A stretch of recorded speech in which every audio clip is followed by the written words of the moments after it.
जय हिंद। इससे पहले के वीडियो में हम आप लोगों को बता चुके थे कि किस तरह से प्रतिस्थापन विधि द्वारा किसी दो चर के रैखिक समीकरण को हल किया जाता है। आज के इस वीडियो में हम बात करेंगे कि किस तरह से विलोपन विधि द्वारा किसी दो चर के रैखिक समीकरण को हम कैसे हल करते हैं। तो चलिए वीडियो को स्टार्ट करते हैं। जैसे मान लीजिए अगर कोई सवाल दिया हो 2x + 3y = 8 और 4x + 6y = मान लो कुछ भी हम ले ले रहे हैं, 7 ले ले रहे हैं। चलिए ये हो गया हमारा इक्वेशन नंबर फर्स्ट, ये हो गया इक्वेशन नंबर 2, यानी कि समीकरण नंबर पहला और समीकरण नंबर दूसरा। इसको हमें हल करना है विलोपन विधि से। किस विधि से? विलोपन विधि। तो इस विधि के बारे में सबसे पहले हम समझ लेते हैं कि ये विधि है क्या। विलोपन विधि में दिए गए समीकरणों में किसी एक चर राशि को पूरी तरह से हमें गायब करना रहता है। विलोपन का मतलब विलुप्त करने से, यानी कि गायब करने से। किसी एक चर राशि के मान को हम पूरी तरह से गायब कर देते हैं और हम दूसरी चर राशि के मान को ज्ञात कर लेते हैं, चाहे वो x का हो चाहे वो y का हो। लेकिन ये चर राशि कैसे गायब होगी? तो इसके लिए किसी एक चर राशि के गुणांकों को हमें बराबर करना पड़ता है।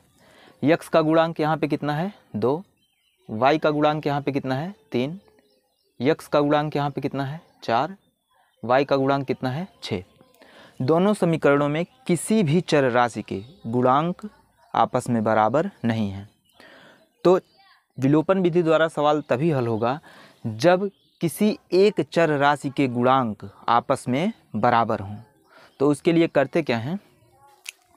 देखिए, समीकरण 1 में हम क्या करेंगे? 2 से गुणा करा देंगे। 2 से गुणा हम क्यों कराएंगे? ताकि x का गुणांक यहाँ पे 4 है। अगर हम समीकरण 1 में 2 से गुणा करा दें तो यहाँ पर भी x का गुणांक कितना हो जाएगा? 4, और इन दोनों का जो गुणांक होगा आपस में बराबर हो जाएगा। तो सबसे पहले हम लिखेंगे समीकरण 1 से। समीकरण 1 में 2 से गुणा करने पर, चलिए, तो 2 गुणे 2x धन 2 गुणे 3y = 2 गुणे 8। अब ऐसा नहीं है कि किसी एक ही मान में हमको गुणा कराना है।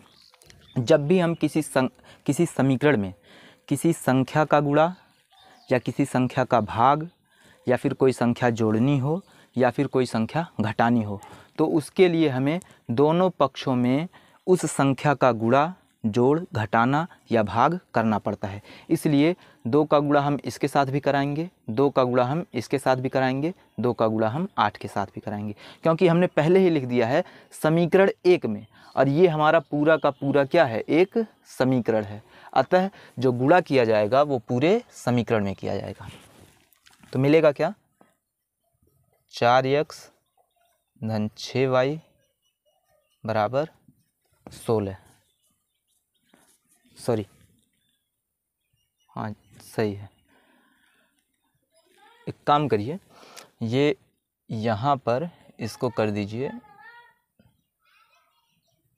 4, क्योंकि यहाँ पे 6y 4x हमारे समीकरण का कोई हल मिलेगा ही नहीं, इसलिए हम संख्याओं को थोड़ा बदल देते हैं। तो समीकरण 1 में हमारा हो गया 2x धन 4y = 8। 4 ना करके हम इसको अगर y ही रहने दें, केवल क्या रहने दें? y ही रहने दें, तब भी सही है। ठीक, इसको हम मान लेंगे समीकरण नंबर 3। अब देखिए, अब हमें किस समीकरण की ज़रूरत है? पहले में तो गुणांक बराबर है नहीं, लेकिन जो तीसरा समीकरण हमको मिला है, यहाँ पर 4x, यहाँ पर भी 4x, यानी कि इन दोनों समीकरणों में जो x वाला मान है इसके गुणांक आपस में बराबर हो चुके हैं। तो अब हम 3 और 2 से अपने सवाल को हल करेंगे। लिखेंगे अब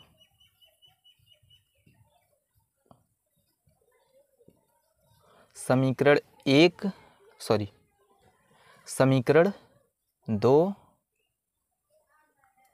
अब देखिए यहाँ पे करना क्या है, हमें मान को गायब करना है। तो मान को गायब हम कैसे करेंगे कि x वाला मान पूरी तरह से गायब हो जाए। इसके लिए करना क्या है कि यहाँ पे 4x प्लस के साथ है, यहाँ पर भी 4x किसके साथ है, प्लस के साथ। अगर हम समीकरण को जोड़ते हैं तो ये दोनों मान जुड़ जाएंगे, यानी कि x का मान गायब नहीं होगा। इसलिए हम क्या करेंगे, समीकरण को हम घटाएंगे। तो समीकरण 2 में से समीकरण 3 घटाने पर, अब घटाते समय हमको ये ध्यान रखना है कि जिस समीकरण में से 2 में से हम 3 को घटा रहे हैं, तो समीकरण 2 हम हमेशा ऊपर लिखेंगे और 3 को नीचे। तो समीकरण 2 हमारा क्या है, 4x धन 6y बराबर 7, और समीकरण 3 क्या है हमारा, 4x धन 2y बराबर 16। अब हम कर क्या रहे हैं, समीकरण को घटा रहे हैं। जब हम समीकरण को घटाएंगे तो यहाँ पे लग जाएगा माइनस। जब माइनस का गुणा अंदर होगा तो चिन्ह क्या होंगे, बदल जाएंगे। ये हो जाएगा माइनस, ये भी हो जाएगा माइनस, और ये भी हो जाएगा माइनस। यानी कि समीकरण को घटाने पर चिन्ह बदल जाते हैं नीचे वाले जो समीकरण हैं। तो ऊपर का प्लस 4x, नीचे का माइनस 4x, ये क्या हुआ, कट गया। ऊपर प्लस 6y, नीचे माइनस 2y, आ गया हमारा 4y।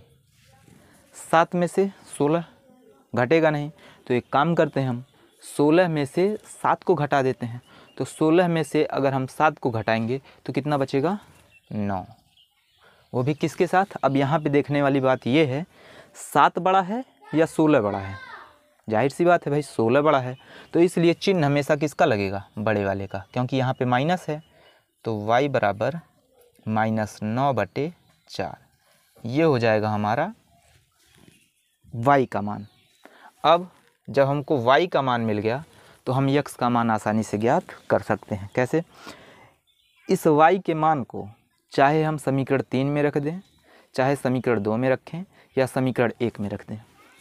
तो लिखेंगे y का मान समीकरण 1 में रखने पर, समीकरण 1 है क्या हमारा, 2x प्लस y बराबर 8। 2x धन y का मान कितना है, 9/4, तो ये हो जाएगा -9/4 बराबर 8। ये हो गया 2x, माइनस और प्लस का गुणा क्या हो जाएगा, -9/4 बराबर 8। इसका हम ले लेंगे लघुत्तम। इसका तिर्यक गुणा यहाँ पे करा दिए, 4 दूना 8x -9 बराबर 8, और पूरे के बटे क्या हो गया, 4। तो ये हो गया 8x -9, इसके बटे 1 लिख सकते हैं ना हम। अब इसका तिर्यक गुणा इधर हो जाएगा, इसका तिर्यक गुणा इधर, बराबर 32, यानी कि 8x बराबर 32।